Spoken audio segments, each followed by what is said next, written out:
Hi viewers, welcome to our channel. ప్రస్తుతం మనతో పాటు భరద్వాజ్ గారు సీనియర్ జర్నలిస్ట్ ఉన్నారు. వారితో ఒకసారి మాట్లాడదాం. సో నమస్కారం సార్. నమస్తే అండి. సార్, నాని గారి సరిపోదా శనివారం మూవీ మరి ఇవాళ రిలీజ్ అవ్వడం మనం చూస్తున్నాం సార్. మరి ఈ మూవీ పైన మీ రివ్యూ ఏంటి? మరి శనివారం సరిపోయిందా లేదా సార్? మీ రివ్యూ ఏంటి సార్ ఈ సినిమా పైన? శనివారం చాలా ఎక్కువైంది. చాలా ఎక్కువైంది అంటే అంత లేకుండా చూసుకుని ఉంటే కొంచెం బెటర్గా ఉండేది. సెంట్రల్ ఐడియా చాలా మంచి ఆలోచనతో తీసిన సినిమా ఇది. యాంగర్ మేనేజ్మెంట్ అనేది, ఓకే, యాంగర్ మేనేజ్మెంట్ అలాగే వ్యక్తిగత కోపము, సమాజ కోపము, వీటి రెండిటి మధ్య తేడా. వ్యక్తిగత కోపాన్ని సామాజిక కోపంగా మార్చటం అనేటువంటి ప్రాసెస్ అక్కడ వరకు కన్ఫర్మ్ అయ్యి కొంచెం ఎంటర్టైనింగ్గా, ఎమోషనల్గా ఒక డ్రామా రాసుకుని ఉంటే బాగుండేది. ఓకే, అయితే దాన్ని ఒక క్యారెక్టర్లోకి కుదించి అది ఆ శనివారానికి పరిమితం చేయటం అంటే ఒక రకంగా ఎస్జే సూర్య గారు అన్నట్టు వారమంతా అతను మాణిక్యం, శనివారం భాష అన్నాడు. ఆయన మాణిక్యం భాష ఫార్ములాయే ఈ సినిమా అన్నాడు. అయితే అది అందులో పూర్తి వాస్తవం లేదు, ఆయన అబ్జర్వేషన్ కరెక్ట్ కాదు. కానీ వివేకాత్రేయ అనుకున్న లైన్ మీద మంచి సినిమా చేయగలిగినటువంటి కెపాసిటీ ఉన్న లైనే అనుకున్నాడు అతను. అయితే దానిలో ఒక స్టార్ హీరోతో నడిపించాలి అనుకున్నప్పుడు అంటే నానికి పర్సనల్గా ఒక కన్ఫ్యూజన్ ఉందని నా డౌట్.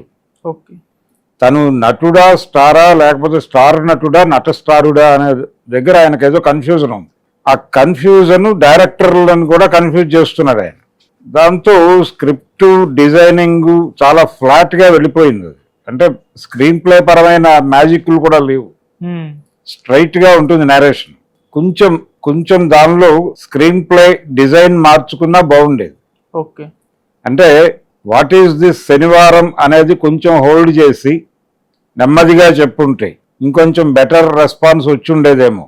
అది జరగలేదు. ఎమోషనల్గా చెప్తున్నాను నేను అనేటువంటి భ్రమకి గురై చాలా ఇబ్బంది పెట్టారు. అంటే ఒక దాదాపు 40 నిమిషాల సినిమా ట్రిమ్ చేసి ఉండొచ్చు. 3 గంటలు ఉంది సినిమా. ఇది 2 గంటల 20 నిమిషాలకి కుదించి ఉంటే చాలా బాగుండేది. పర్ఫార్మెన్స్ పరంగా అందరూ బాగా యాక్ట్ చేశారు, నానితో సహా. అభిరామిని మదర్ క్యారెక్టర్ తీసుకోవటం అనేది చాలా మంచి డెసిషన్. ఆవిడ చాలా బాగా పెర్ఫార్మ్ చేసింది. అలాగే సాయి కుమార్ కూడా తన రొటీన్ ధోరణికి భిన్నంగా కనిపించాడు ఈ సినిమాలో. అలా ప్రతి క్యారెక్టర్ ఎస్జే సూర్య క్యారెక్టర్. అంటే ఈ సినిమాలో జరిగిన ఇంకొక ఇబ్బంది ఏంటంటే విలన్ క్యారెక్టర్ మీద పెట్టిన శ్రద్ధ హీరో క్యారెక్టర్ డిజైనింగ్ మీద పెట్టలేకపోయాడు డైరెక్టర్. అదొకటి చిన్న ఇబ్బంది. హీరో మీద ఇంకొంచెం శ్రద్ధ పెట్టి ఉంటే బాగుండేది హీరో క్యారెక్టరైజేషన్ మీద. కానీ విలన్ లైన్ బాగుంది, విలన్ ట్రాక్ బాగుంది. అలాగే విలన్ కి వాళ్ళ బ్రదర్ కి మధ్య కాన్ఫ్లిక్ట్ అది కూడా బాగా నడిపాడు. రెండోది హీరోయిన్ క్యారెక్టర్ ని కథలో ఇన్వాల్వ్ చేశారు, అది మంచిదే. కాకపోతే ఆ ఏరియాలో ఎంటర్టైన్మెంట్ తగ్గింది, పాటలు లేవు సినిమాలో. ఆ మాట చివరిలో నాని అనేస్తాడు కూడా సినిమాలోనే. అంటే రొమాన్స్ లేదు మన సినిమాలో అనేస్తాడు ఆయన. అది ఆడియన్స్కి బాగానే కనెక్ట్ అయింది ఆ డైలాగ్. కొంచెం పాటలు పెట్టుంటే బాగుండేది. ఒకటి వీళ్ళు పాన్ ఇండియా సినిమా అనుకున్నారు దీన్ని. ఈ పాన్ ఇండియా సినిమా అనగానే 2 భాగాలు అనుకుని ఉంటాడు ఆయన. అనుకుని 4 పాటలు పెడితే ఇది 2 భాగాలు అయ్యే సినిమానే. అందుకని చివరికి ఫైనల్గా ఒక భాగంగా రిలీజ్ చేయాలి అనుకున్నప్పుడు పాటలు వద్దనుకుని ఉంటారు. దాంతో ఈ 3 గంటల కంటెంట్ బయటకు వచ్చేసింది. అది కొంచెం సహనాన్ని పరీక్షించింది, ఆడియన్స్ సహనాన్ని.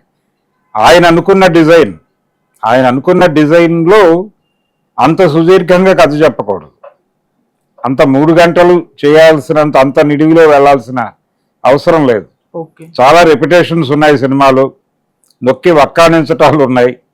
జనాలకు రిజిస్టర్ చేయటం కోసం డైరెక్టర్ గారు ప్రతి పాయింట్కి 3-4 సన్నివేశాలు కేటాయించాడు. ఇవి కొంత సహనాన్ని పరీక్షించినాయి. మోడర్న్గా ఇప్పుడు ఈ మధ్య వస్తున్నటువంటి సినిమాల్లో స్క్రీన్ ప్లే పరంగా చేస్తున్న మ్యాజిక్ని చూసి ఆ థియేటర్కి వెళ్ళినటువంటి ప్రేక్షకుడికి ఏమిటిది ఇలా ఉంది అనిపించక మానదు ఆ సినిమా. అందుకని యావరేజ్ టు అబోవ్ యావరేజ్గా అవుతుంది ఈ సినిమా. అంతగా మించి వెళ్ళేటువంటి అవకాశం అయితే లేదు. ట్రిమ్ చేసుంటే ఇంకొంచెం బెటర్ రెస్పాన్స్ వచ్చి ఉండేది. ఉమ్, ఆల్రెడీ ట్విట్టర్ రివ్యూస్ కూడా అదే చెప్తున్నాయి, సినిమా నుంచి బయటకు వస్తున్నటువంటి జనాల అభిప్రాయం కూడా అదే, ఇంకొంచెం ట్రిమ్ చేసుంటే బాగుండేది అని. ఏతావాత నాని సినిమా నుంచి ఎంటర్టైన్మెంట్ కోరుకుంటారు జనాలు. ఉమ్, ఎంటర్టైనింగ్ హీరోయిజం అనేది తన మీద వర్కౌట్ అవుతుంది. అది ఉమ్, దానిలో కొంచెం యాక్షన్ పార్ట్ అవి కలపచ్చు. అంటే తను స్టార్ నటుడా నట స్టారుడా అనే కన్ఫ్యూజన్ ఉండటం వలన యాక్షన్ సీన్స్ బాగానే పడ్డాయి ఈ సినిమాలో. ఓకే. కొంచెం హెవీ డోస్ లో వెళ్ళినాయి, వాటిని కూడా కొంచెం తగ్గించుకుంటే బాగుండేది. అలాగే ఓపెనింగ్ లో తను క్యారెక్టర్ని ఎస్టాబ్లిష్ చేయడానికి తీసినటువంటి సన్నివేశాల్లో కూడా నాని క్యారెక్టర్ని ఎలివేట్ చేయటం అనే ప్రోగ్రామ్ లో భాగంగా పాయింట్ ని డైల్యూట్ చేసుకున్నాడు డైరెక్టర్. ఉమ్, ఇలాంటి ఇబ్బందులు ఉన్నాయి సినిమాలో. ఓకే. అలా టోటల్ గా ఒక మిక్స్డ్ వెజిటబుల్ కర్రీని అయితే వండి వార్చారు ఈ వారం. ఉమ్, ఈ సినిమాకి అంటే ఆడియన్స్ జనరల్ గా అంటే ఈ మధ్య వచ్చినటువంటి 2 పెద్ద బడ్జెట్ సినిమాలు, ఆ 2 పెద్ద బడ్జెట్ సినిమాలు ఏవి అనేది అందరికీ తెలుసు. ఒకటి డబుల్ స్మార్ట్, రెండోది మిస్టర్ బచ్చన్. ఉమ్, వాటితో పోలిస్తే సమ్ బెటర్ సినిమా. ఉమ్, ప్రధానంగా ఈ సినిమాలో అంటే ప్రియాంకకి ఇచ్చిన క్యారెక్టర్ తన పరిధిలో తను బాగా పెర్ఫామ్ చేసింది. సూర్య చాలా బాగా పెర్ఫామ్ చేశాడు. ఉమ్, అతని క్యారెక్టర్కి ఆ స్కోప్ ఉంది, తను పెర్ఫార్మెన్స్ కూడా ఆ లెవెల్లో వెళ్ళింది. ఓ, అలాగే మురళీ శర్మ క్యారెక్టర్ బాగుంది, అతను యాక్ట్ చేసిన పద్ధతి కూడా బాగుంది. ఉమ్, ఇలా కొన్ని క్యారెక్టర్స్ బెటర్గా ఉన్నాయి, బాగా యాక్ట్ చేశారు వాళ్ళు. నాని కూడా తక్కువ కష్టపడలేదు, చాలా కష్టపడ్డాడు. కాకపోతే ఈ కన్ఫ్యూజన్ వలన గందరగోళం అయింది సినిమా. ఉమ్, థియేటర్లోకి వెళ్ళినటువంటి ప్రేక్షకులు కొంచెం ఒక భారీ సినిమా చూడబోతున్నామని ప్రిపేర్ అయి కూర్చోవాలి. బహుశా నేను అనుకోవటం వివేకాత్రేయకి ఇది ఇప్పటివరకు తను చేస్తున్న సినిమాలో హై బడ్జెట్ సినిమా అయి ఉంటుంది. అవును. అతని మొదటి సినిమాలో కూడా పాయింట్ బాగుంటుంది, మెంటల్ మధ్యలో రాజ్ కందుకూరి గారు తీసిన సినిమాలో పాయింట్ బాగుంటుంది, కానీ ఎగ్జిక్యూషన్ సైడ్ కొంచెం తడబాట్లు జరగటం వలన అది ఇబ్బంది పెట్టింది. కానీ బ్రోచేవారెవరుగా కొంచెం ఎంటర్టైనింగ్ గానే నడిపాడు. అవును. ఎంటర్టైనింగ్ గా నడిపాడు, ట్రిమ్ గా ఉంటుంది సినిమా, షార్ప్ గా కట్ అయ్యి ఉంటుంది.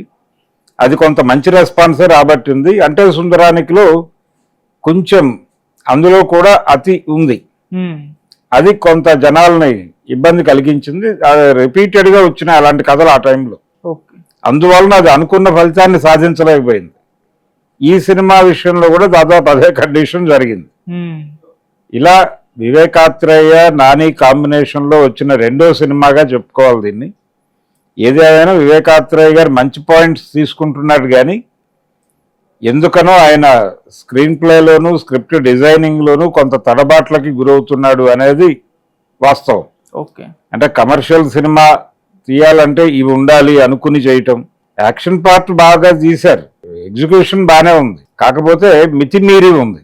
అందుకని టోటల్ గా సరిపోదా శనివారం అని టైటిల్ పెట్టారు, కానీ ఓవర్ అయింది శనివారం, ఎక్కువైంది శనివారం అనే జనాలు బయటకు వచ్చి మాట్లాడుతున్నారు. ఓకే. ఇది ఈ సినిమా మీద నా అభిప్రాయం. ఓకే. నేను ఈ సినిమాకి ఇచ్చే rating out of 5 2. Okay sir, thank you so much sir. Thank you.